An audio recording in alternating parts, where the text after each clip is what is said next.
안녕하세요. 하나님의 사랑을 전하는 사랑해요 하나님입니다. 오늘 여러분과 함께 나눌 이야기는 정말 믿었던 교회 안에 누군가, 그 사람이 교회 밖에서 보인 모습이 너무도 달라서 충격을 받은 한 성도의 이야기입니다. 여러분은 이런 생각을 해본 적 있으신가요? 왜 나는 교회 사람들에게 상처받을까? 정말 신실해 보였던 분이 왜 뒤에서는 그런 말을 할까? 이게 내가 기대한 신앙 공동체의 모습이 맞는 걸까?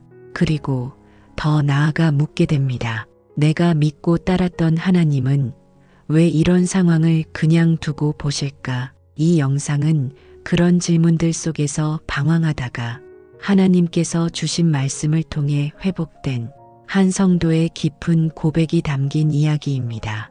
그리고 우리 모두가 함께 공감할 수 있는 믿음의 시험과 회복, 기도의 힘에 대한 나눔이 될 것입니다. 주일 오후 햇살이 따사롭게 교회 마당을 비추던 그날, 성도들은 예배를 마치고 삼삼오오 모여 이야기꽃을 피우고 있었습니다. 그 가운데 은혜로운 미소로 성도들을 맞이하던 한 분, 교회에서 누구나 존경하는 고은의 권사님이 계셨습니다. 오늘도 설교 너무 좋았지요. 하나님의 말씀은 언제나 우리 마음을 울려요. 그녀는 그렇게 따뜻하게 인사를 나누었고 많은 성도들이 고개를 끄덕이며 참 신실한 분이라며 마음속 깊이 존경하고 있었습니다. 그중 한 사람, 이름은 박소영 집사님. 소영 집사님도 늘 고은의 권사님을 보며 나는 언제쯤 저런 믿음을 가질 수 있을까? 그런 생각을 하며 교회를 다니고 있었죠. 그날도 예배 후 권사님과 함께 버스를 타고 가던 길, 권사님의 입에서 뜻밖의 말이 흘러나왔습니다. 오늘도 전도사님 설교 듣느라 죽는 줄 알았네. 맨날 똑같은 말, 졸립기만 하지. 이젠 진짜 헌금 얘기 들으면 숨 막혀. 교회가 하나님보다 건물 걱정을 더해. 소영 집사님의 마음은 얼어붙은 듯 했습니다.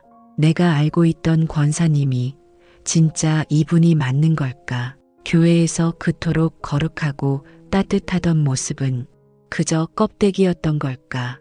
그녀는 그날 밤 집에 돌아와 무릎을 꿇고 기도하기 시작했습니다. 하나님, 저는 지금 너무 혼란스럽습니다. 신앙이란 도대체 뭘까요? 교회에서 믿었던 분이 왜 교회 밖에선 저런 모습일까요? 그때 조용히 바람이 불고 그녀의 마음속에 하나님의 말씀이 들려왔습니다. 내가 본 것은 사람의 연약함이니라.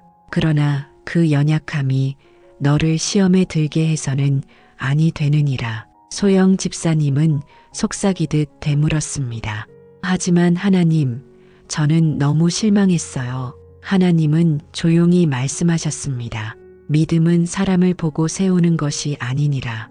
오직 나를 바라보라. 그가 넘어졌더라도 너는 나를 의지하라. 너는 그를 정죄하는 자가 아닌 기도로 감싸야 할 자니라. 성경에서는 이렇게 말씀하십니다.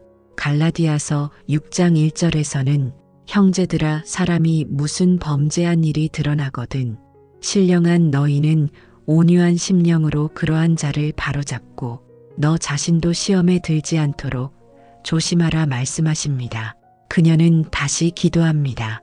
하나님, 그렇다면 저는 어떻게 살아야 하나요? 하나님이 말씀하십니다. 너는 그와 같지 않도록 스스로를 지켜야 하느니라. 진짜 신앙은 교회 안에서의 모습과 밖에서의 모습이 같을 때 드러나는 것이니라. 그 말씀이 마음 깊숙이 스며들며 소영 집사님의 눈에서 눈물이 흘렀습니다. 그렇다면 여러분, 진짜 신앙이란 무엇일까요? 왜 하나님은 교회 안의 위선을 바로잡지 않으실까요? 왜 우리는 그런 사람들을 통해 실망을 겪어야 할까요? 성경에서는 이렇게 말씀하십니다. 야고보서 1장 2절부터 4절에서는 내 형제들아, 너희가 여러 가지 시험을 당하거든 온전히 기쁘게 여기라. 이는 너희 믿음의 시련이 인내를 만들어내는 줄 너희가 알미라. 인내를 온전히 이루라.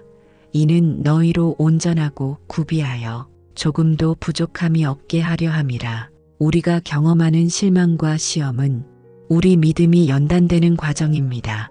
그 과정 속에서 하나님은 우리를 더욱 강하게 빚으십니다. 그리고 중요한 것이 하나 있습니다. 그것은 기도의 힘입니다. 누군가의 위선을 보았을 때 우리가 할 수 있는 가장 위대한 반응은 정죄가 아니라 기도입니다. 성경에서는 이렇게 말씀하십니다. 디모데전서 2장 1절. 그러므로 내가 첫째로 권하노니 모든 사람을 위하여 간구와 기도와 도구와 감사를 하되. 우리는 기도할 때 우리의 마음도 정결해지고 그 사람을 향한 하나님의 뜻도 이루어지게 됩니다.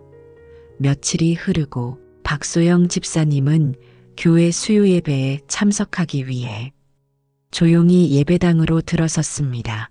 그녀의 얼굴에는 여전히 깊은 고민이 드리워져 있었지만 어딘가 단단한 평안이 감돌고 있었습니다. 예배가 시작되고 찬양이 울려 퍼지는 가운데 소영 집사님의 눈엔 눈물이 고이기 시작했습니다. 주님, 저는 여전히 흔들립니다. 그러나 흔들릴 때마다 주님을 바라보겠습니다. 그녀는 속으로 그렇게 고백하며 조용히 눈을 감았습니다.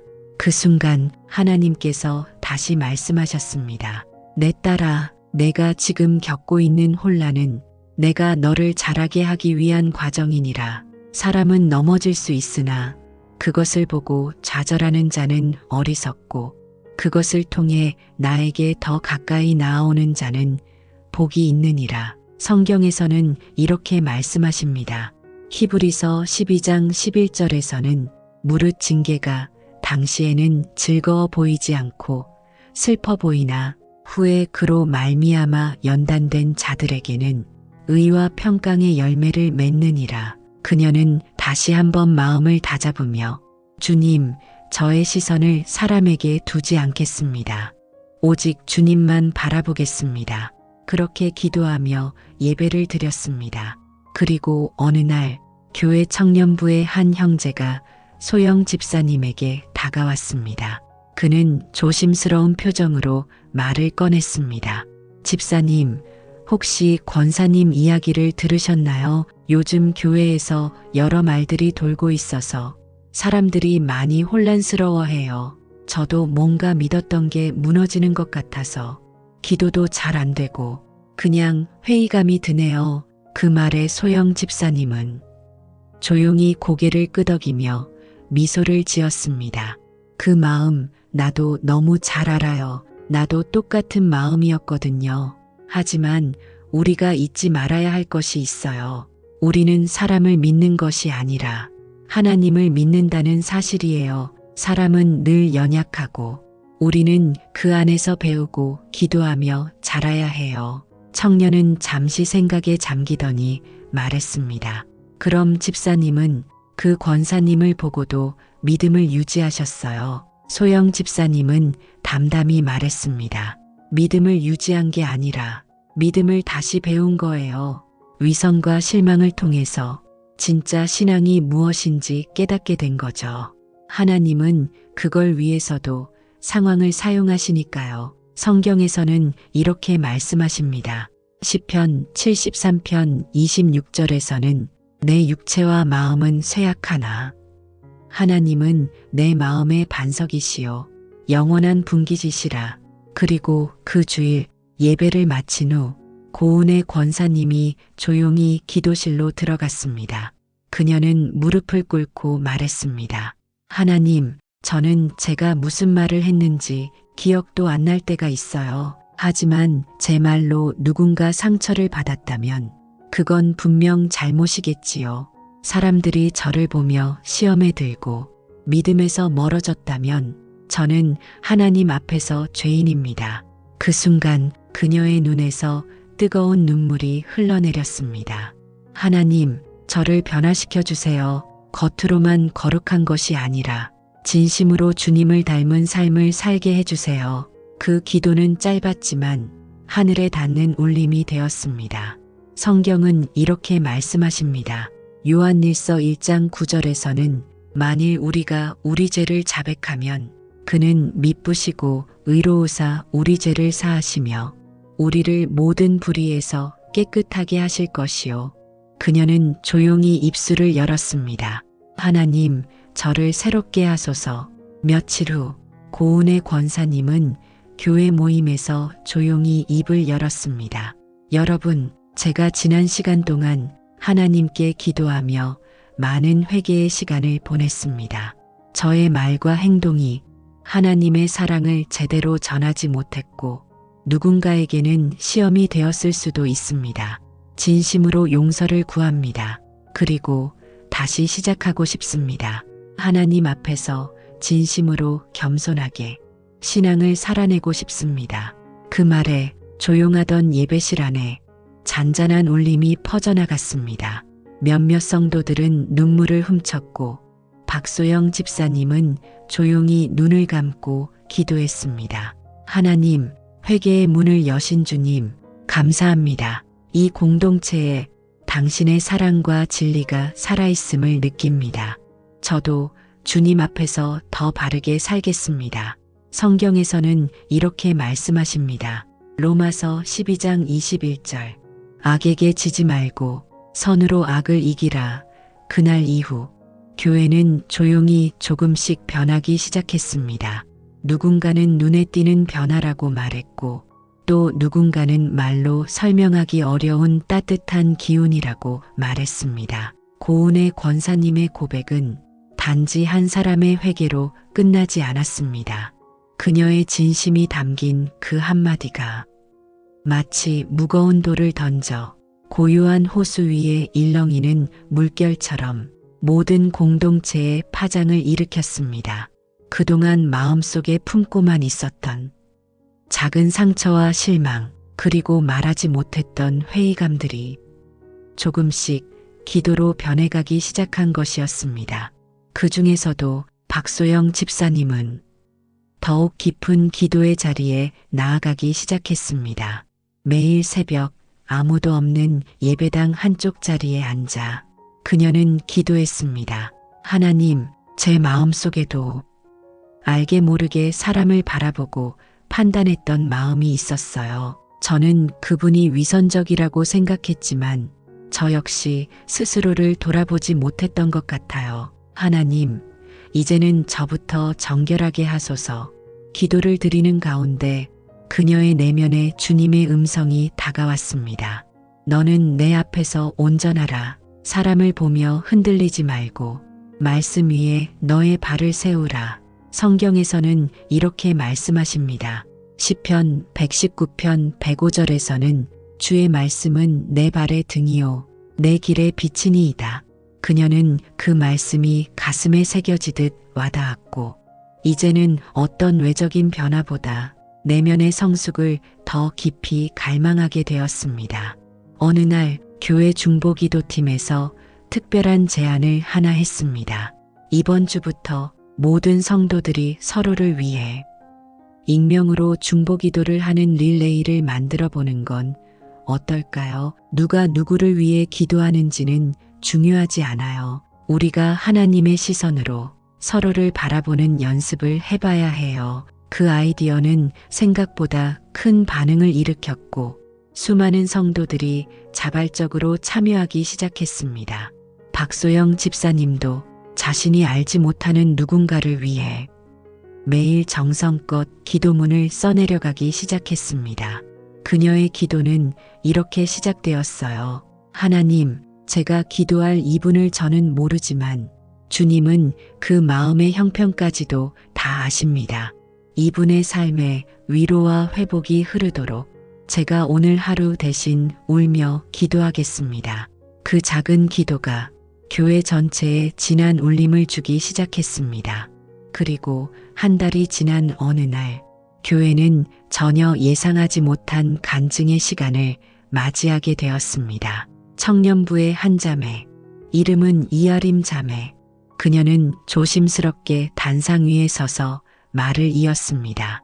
저는 그동안 교회를 떠날 생각을 많이 했습니다. 누군가의 말과 행동이 너무 상처가 되었고 신앙에 대해 회의가 들었기 때문입니다. 하지만 누군가가 제게 매일 기도 편지를 써주셨고 익명으로 전달된 그 기도문은 제 마음을 붙잡아 주었습니다. 그 속에 담긴 진심을 통해 저는 다시 하나님께 돌아갈 수 있었습니다. 저는 그 기도의 주인공이 누군지 모르지만 그분의 기도는 하나님이 저를 포기하지 않으셨다는 사랑의 증거였습니다. 그 자리에 있던 많은 성도들이 눈시울을 붉혔습니다. 소영 집사님도 자신이 보낸 기도문이라는 걸 밝히지 않았지만 그 자매의 회복된 모습을 보며 눈을 감고 조용히 속삭였습니다. 하나님, 당신이 하셨습니다.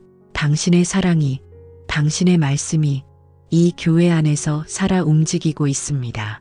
성경은 이렇게 말씀하십니다.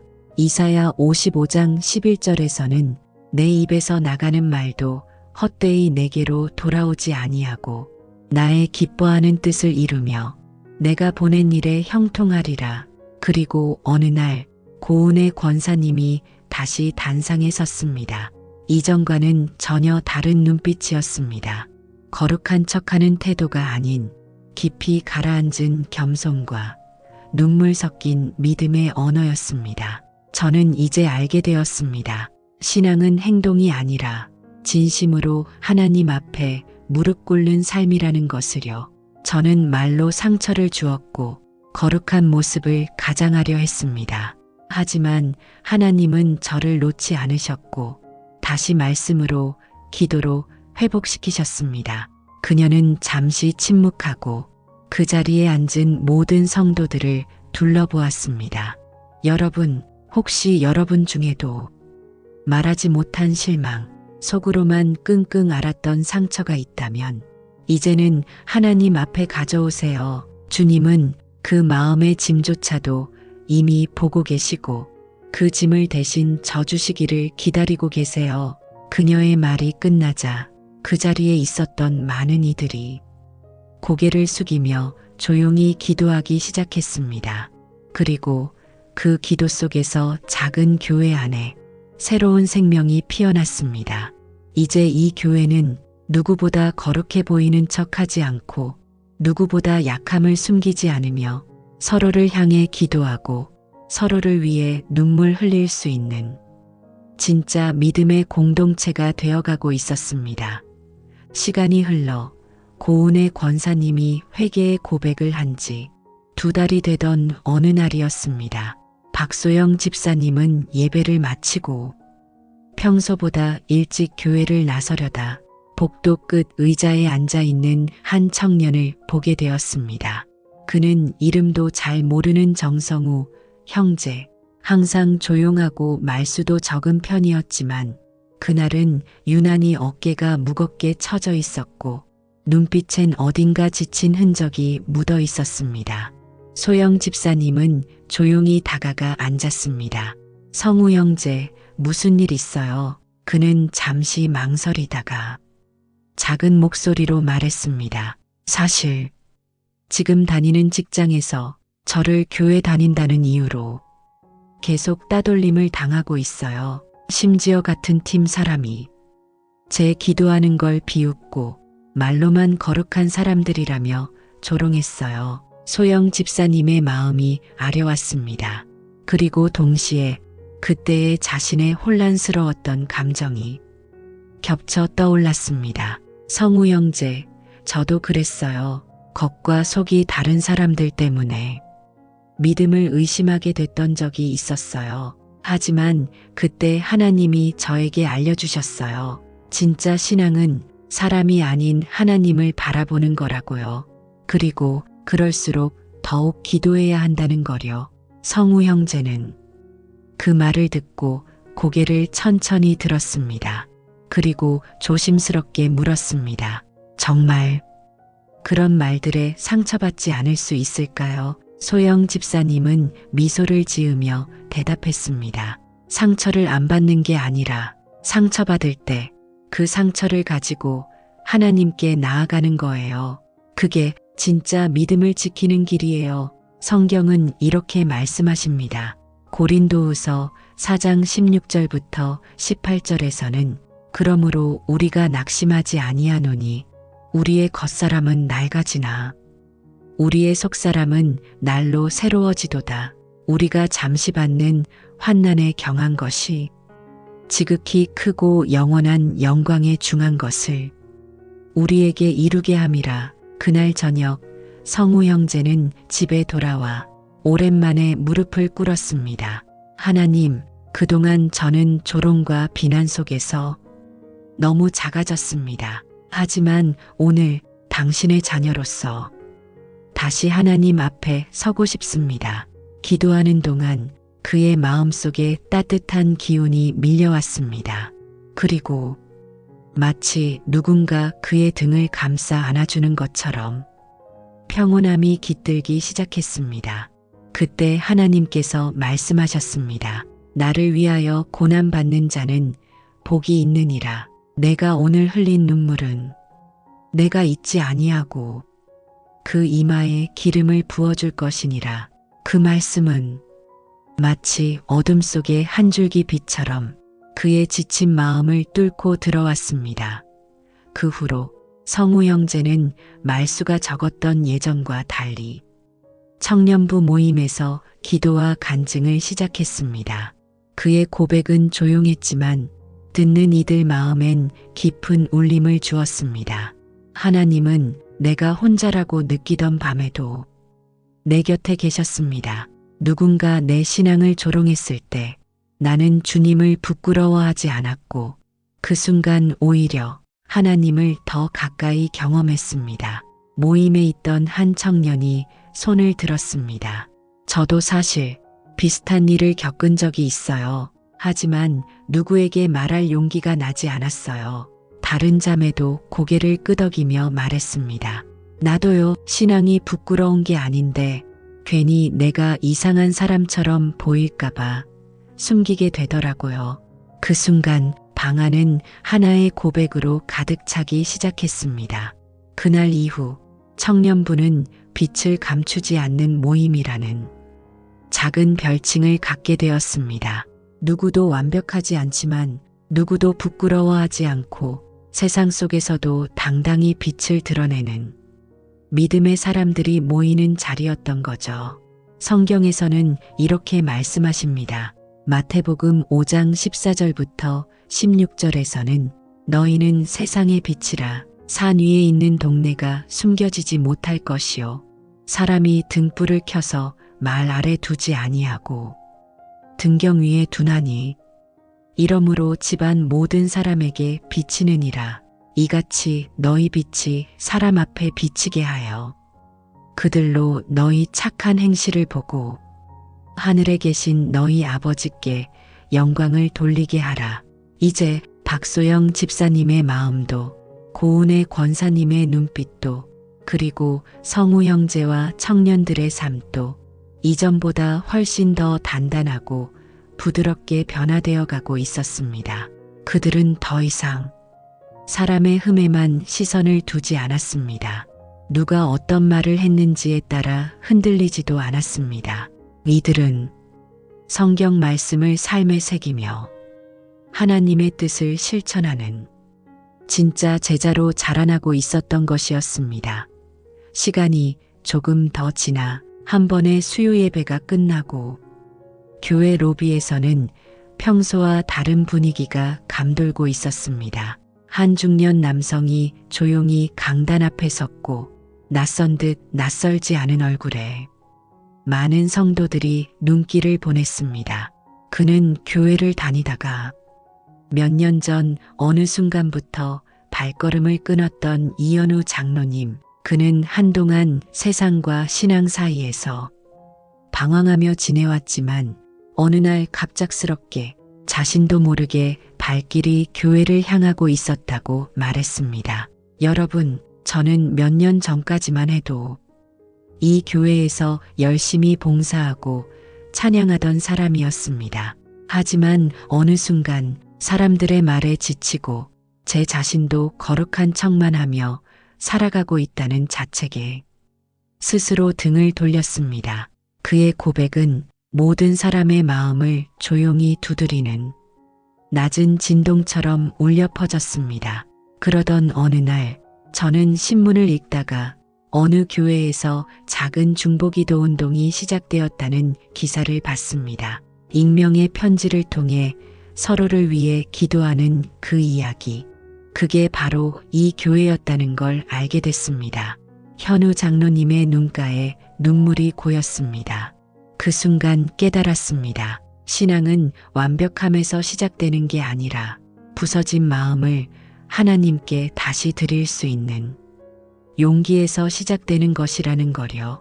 그의 말에 고은의 권사님은 조용히 고개를 숙였고 박소영 집사님은 두 손을 모아 기도를 시작했습니다. 그날 밤 예배당은 아무도 남지 않은 듯 조용했지만 하나님의 영은 곳곳에 머물고 있었습니다. 성경에서는 이렇게 말씀하십니다. 요엘서 2장 13절에서는 너희는 옷을 찢지 말고 마음을 찢고 너희 하나님 여호와께로 돌아올지어다. 그는 은혜로우시며 자비로우시며 노하기를 더디하시며 이내가 크시사 재앙을 내리지 아니하시나니 하나님은 언제나 돌아오는 자를 기다리시는 분이셨습니다. 그리고 며칠 후 박소영 집사님은 회사에서 예상치 못한 시련을 겪게 됩니다. 한 동료가 교회 다닌다는 사실을 빌미로 업무상 실수를 공개적으로 언급하며 불편한 기류를 조성하기 시작한 것이었습니다. 소영 집사님은 억울한 마음을 억누르며 기도했습니다. 하나님, 왜 저는 이런 오해와 말들에 묵묵히 참아야만 하나요? 정말 침묵하는 것이 옳은 걸까요? 그때 조용히 하나님의 말씀이 마음에 울렸습니다. 입술을 열지 말고 내가 너를 대신해 말하리라. 내가 진실을 지키면 진리가 너를 드러낼 것이다. 성경에서도 이렇게 말씀하십니다. 잠언 17장 27절부터 28절에서는 말을 아끼는 자는 지식이 있고 성품이 냉철한 자는 명철하니라. 미련한 자라도 잠잠하면 지혜로운 자로 여겨지며 입술을 닫으면 슬기로운 자로 여겨지느니라. 그녀는 더 이상 해명하려 애쓰지 않았고 침묵 속에서 하나님을 바라보며 내면의 평화를 지켜나갔습니다. 그리고 3주 후에 어느 팀 회의에서 놀라운 반전이 일어났습니다. 동료 중 한 사람이 그녀를 변호하며 입을 열었습니다. 저는 박 집사님의 일을 오래 지켜봐 왔습니다. 그분은 묵묵히 할 일을 하시고 남에게 상처 주는 말을 절대 하지 않아요. 신앙인이란 게 그런 거라면 저도 조금 배워보고 싶네요. 모든 팀원들이 조용히 그녀를 바라봤고 그녀는 놀라움과 감사 속에서 속으로 기도했습니다. 하나님, 말하지 않아도 당신께서 다 하시네요. 당신의 방식은 언제나 옳습니다. 이처럼 하나님의 사람은 눈에 띄지 않아도 소리치지 않아도 그 존재 자체로 하나님의 향기를 퍼뜨리는 사람이었습니다. 성경은 이렇게 말씀하십니다. 고린도후서 2장 14절부터 15절에서는 항상 우리를 그리스도 안에서 이기게 하시고 우리를 말미암아 각처에서 그리스도를 아는 냄새를 나타내시는 하나님께 감사하노라. 우리는 구원받는 자들에게나 망하는 자들에게나 하나님 앞에서 그리스도의 향기니라. 이제 이 공동체는 세상 속에서 하나님의 사랑을 행동으로 살아내는 사람들이 되어가고 있었습니다. 눈에 띄는 열심보다 묵묵한 정직과 조용한 중보기도, 한마디 말보다 강한 용서와 침묵의 힘, 그 모든 것들이 그들을 통해 드러나고 있었습니다. 그렇게 하나님께서 처음부터 계획하신 공동체의 모습으로 한 걸음 한 걸음 나아가고 있었던 것이었습니다. 그날 저녁 박소영 집사님은 조용히 노트북 앞에 앉아 자신이 기록해온 기도 노트를 펼쳤습니다. 수많은 이름들, 기도 제목, 눈물의 흔적들, 그리고 그 옆에 적힌 하나님의 응답들. 그녀는 천천히 노트 한 귀퉁이에 이렇게 적어 내려갔습니다. 사람은 완벽할 수 없지만 하나님은 언제나 완전하시다. 사람은 흔들리지만 하나님은 한 번도 나를 놓치지 않으셨다. 하나님은 왜 우리가 상처받고 실망하고 어떤 때는 시험에 드는 상황까지도 허락하시는 걸까요? 우리가 고통 속에서도 진리를 붙잡게 하기 위함이었고 어둠 속에서도 빛을 선택하게 하기 위함이었습니다. 성경에서는 이렇게 말씀하십니다. 로마서 5장 3절부터 5절에서는 다만 이뿐 아니라 우리가 환난 중에도 즐거워하나니 이는 환난은 인내를, 인내는 연단을, 연단은 소망을 이루는 줄 알미로다. 소망이 우리를 부끄럽게 하지 아니함은 우리에게 주신 성령으로 말미암아 하나님의 사랑이 우리 마음에 부은 바 됨이니. 이제 여러분에게 한 가지 조용한 질문을 드려볼게요. 혹시 여러분도 누군가의 말이나 행동으로 인해 실망하고 시험에 들었던 적이 있었나요? 혹은 겉으론 웃고 있었지만 속으로는 믿음이 흔들리고 있었던 적은 없었나요? 만약 지금 그런 마음을 가진 분이 있다면 그 마음 그대로 하나님 앞에 나아오세요. 하나님은 당신을 정죄하지 않으세요. 하나님은 지금 이 순간도 당신의 기도, 당신의 침묵, 당신의 눈물을 보고 계세요. 그분은 말씀하십니다. 내가 너를 잊지 아니하였고 너의 모든 눈물을 내 병에 담았노라.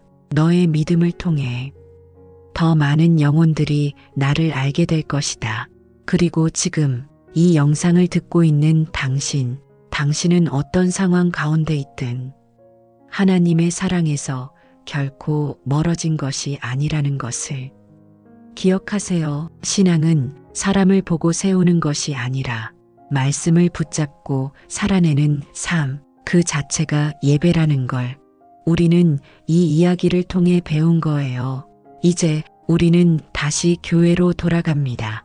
변화된 권사님의 눈빛, 기도하는 청년들의 마음, 조용히 봉사하는 집사님의 손끝, 그리고 아무 말 없이 묵묵히 예배당 의자를 닦던 이름 모를 성도의 등 뒤에도 하나님은 지금도 그 사랑을 머물게 하십니다.